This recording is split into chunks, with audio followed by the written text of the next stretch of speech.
आईसाहेब तुम्ही दोघं काय करणार आहात मला खरंच माहिती नाहीये, पण जे काही कराल ते जपून करायचं आणि घराच्या हितासाठी करताय म्हणून मोठ्या विश्वासाने तुमच्या जवळ हे देतेय मी, त्याचा मान ठेवा.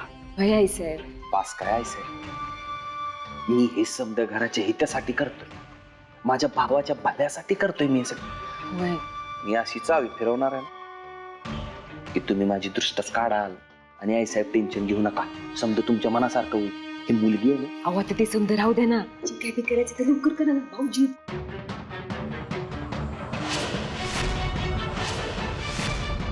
सापडला, सईचा नंबर सापडला. हा नंबर सांग मला पटकन. थांब थांब दाखव.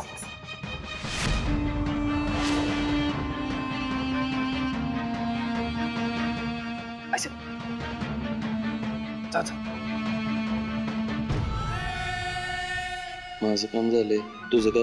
माझं बी चोप होणार, शेवटी बायको आहे तुमची. मी आम्ही फोन करतो.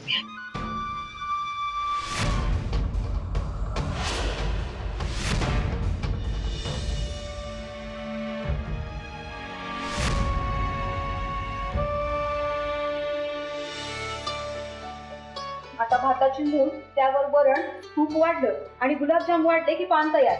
हो काकू, मी ताट वाढते, तुम्ही पटकन आवरून घ्या.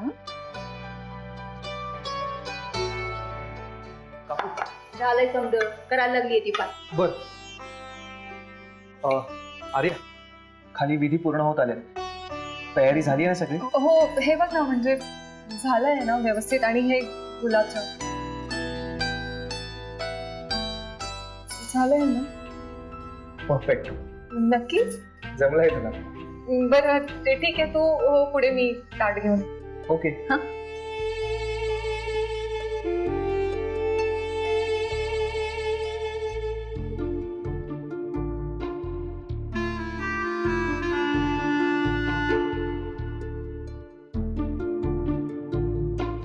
काय ग? हा? काय झालं? काही नाही, थांब नाही. एक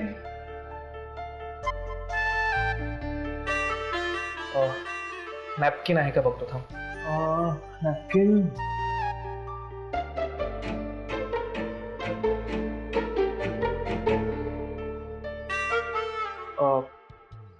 नॅपकिन नाहीये. अरे मग ठीक आहे ना, मी एक साडीवर डाग पडेल, खराब होईल साडी. अरे हो. मी चालेल.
वा मिलिंद पाटील, काय शितापीने नंबर मिळवला.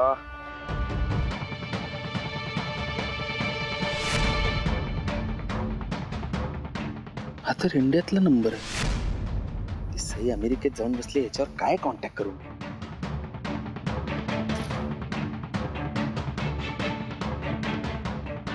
फोन लावून तर बघूया, काहीतरी माहिती मिळेल.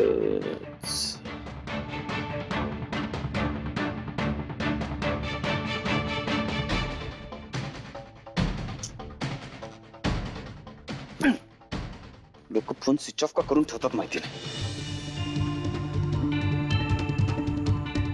सागर दादा जरी व्यवस्थित समजीकडे टाका.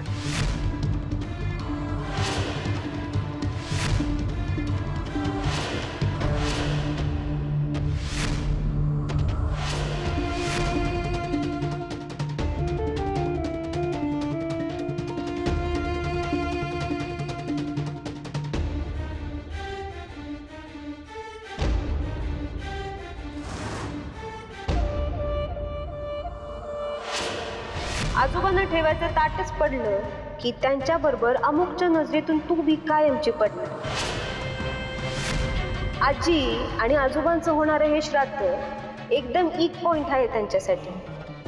त्यालाच तू धक्का लावलास की गेलीसच, कायमची उतरलीस बघ त्यांच्या मनातून. बॅड लक आलं. आता तुझी काळूबाई बी तुला काय पण मदत करू शकत नाही.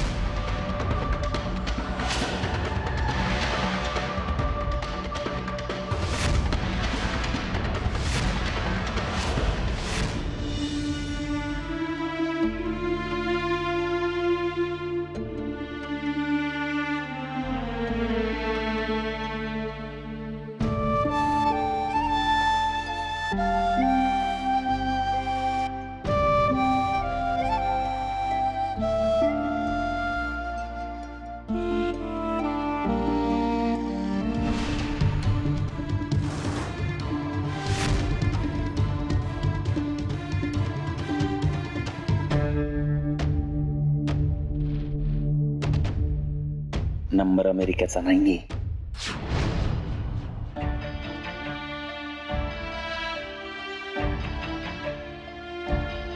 सर्व विधी करून झालेले आहेत. नैवेद्याचं ताटाना.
काय झालं?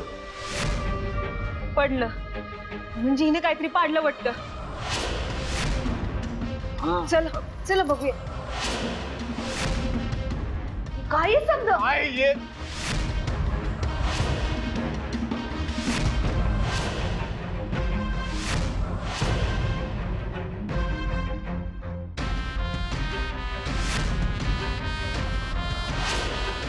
आईसाहेब हे बघा निवदाचं ताट आहे. दिसलं का आता सासूबाई? पडलं कसं ये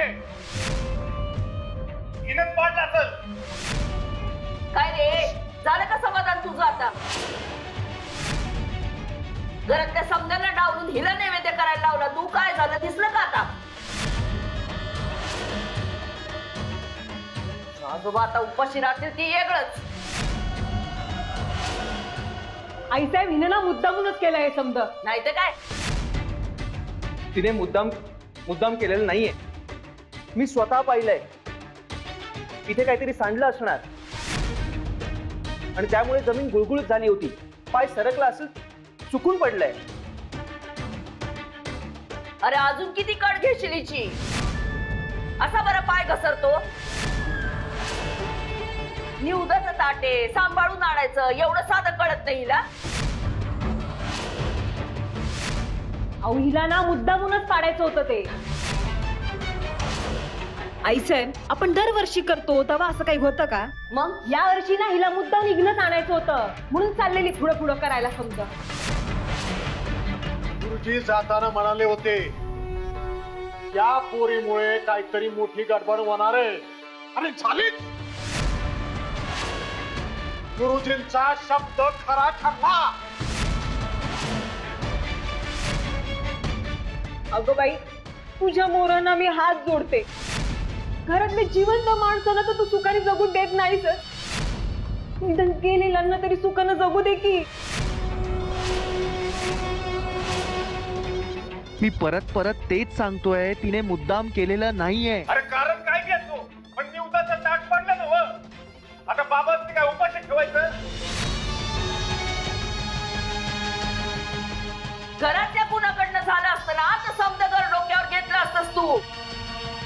अरे अजून किती पाठ राखण करणार आहेस? काय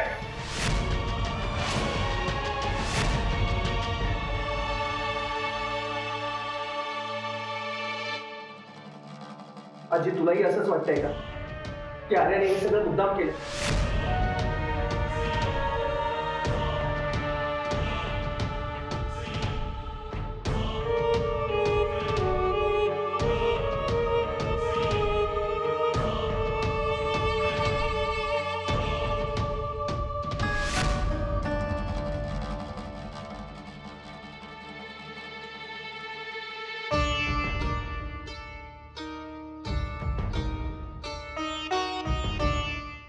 आजी आजी कसं चालूय समज. माझ्या छातीत धस्स होत आहे. कसला संकेत आहे वा.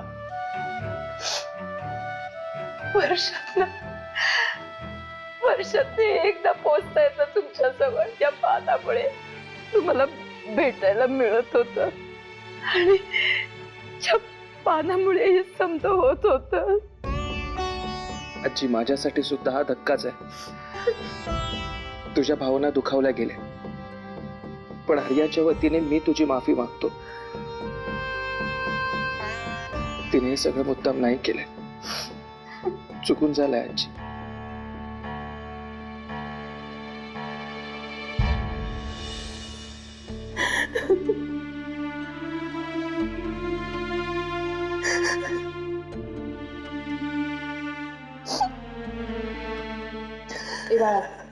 आर्या बास कर गाता. बास कर. किती रडशी. नाही आजींसाठी इतका महत्वाचा क्षण. आजच्या एका दिवसामुळे त्यांचं पूर्ण वर्ष सुखानं जातं. अमुकने मला रात्री नीट समजावून सांगितलं होतं तरीही माझ्याकडून चूक झाली. आजी खचून गेले असतील आणि मी अमुकचा विश्वास गमावला. नाही माफ करू शकत मी स्वतःला कधीच. तू आता असा विचार करू नकोस. जे काय झालं ते तू काय मुद्दाम केलंस का? पण तरीही नको तेच घडलं ना काकू. पण रडून काय भरपाई होणार आहे त्याची? उलट अमोघ आजी आणि तुझ्यातलं अंतर वाढेल. आपणच त्यांना या धक्क्यातनं सावरायला पाहिजे. नाही काकू आता माझ्यात ते धाडस नाही. तरी बी तुला हिंमत करावीच लागल. काळूबाईवर विश्वास आहे ना व तुझा?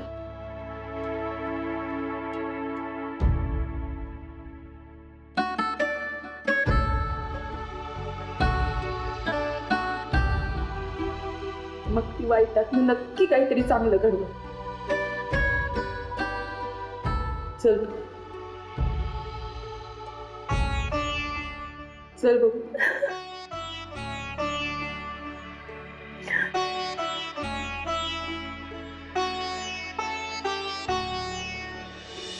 दादासाहेब आता काय करायचं?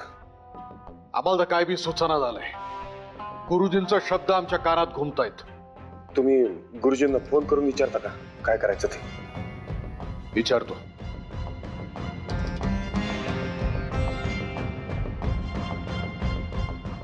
गुरुजी फोन उचलना झालेत, रागवलेले दिसतात. फौजदार फोन लावा. हा.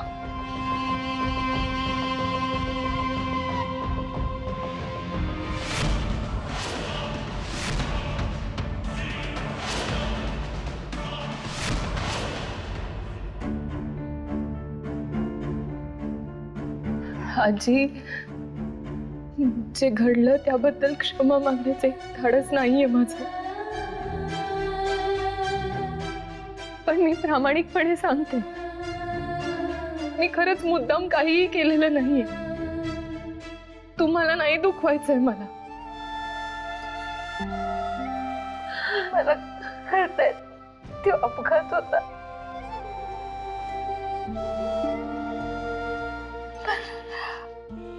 अपघातात बी लागतच ना, जखम होतीच ना. आजी, मला माहिती आहे ही जखम भरून निघणं अवघड आहे. तुमचं खूप प्रेम आहे ना आजोबांवर. आपण नव्याने ताट ठेवूया.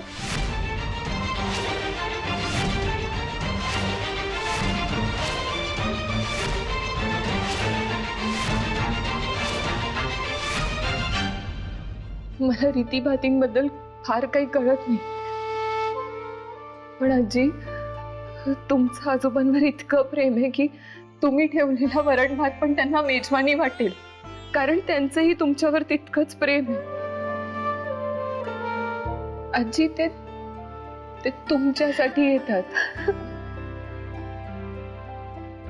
तुम्ही त्यांच्या ताटाजवळ उपाशी बसून असता म्हणून येतात.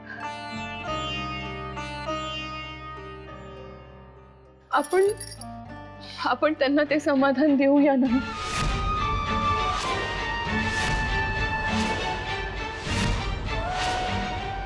ते नक्की येतील.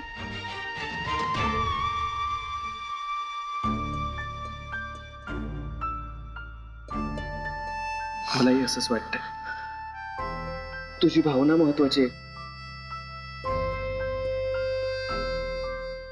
आजी, बहुतेक ते मला समजून घेतील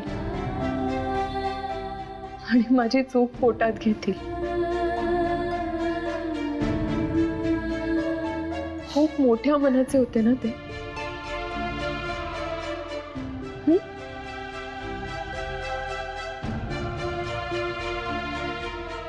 आई, मला बी असंच वाटतं. दादासाहेब, काय पोरकटपणा चाललाय? शालिनी म्हणतायत ते बरोबर आहे. या पोरीला निवदाचं ताट करायला दिलं हेच मुळात चुकला बघ तुझं. आणि आता ही पोरगी म्हणतेय तसं करायला निघालात तुम्ही. वरण भाताचं ताट बाबांना ठेवायचं, त्यांचा अपमान करायचा अजिबात चालणार नाहीये. तुला कधीपासून त्यांच्या मान अपमानाची काळजी वाटायला लागली?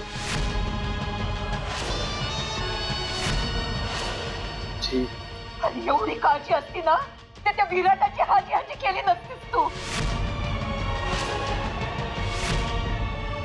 त्या धक्काबाज विराटापेक्षा या निर्मळ मनाच्या पोरीचं ऐकत.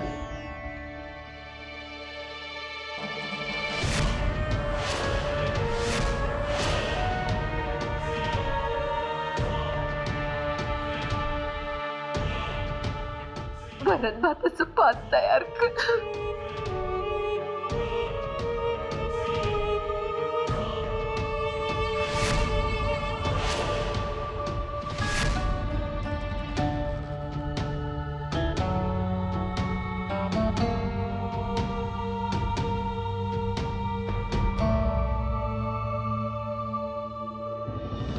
लईच पाठराखण करतायत त्या आर्याची, पण हरकत नाही.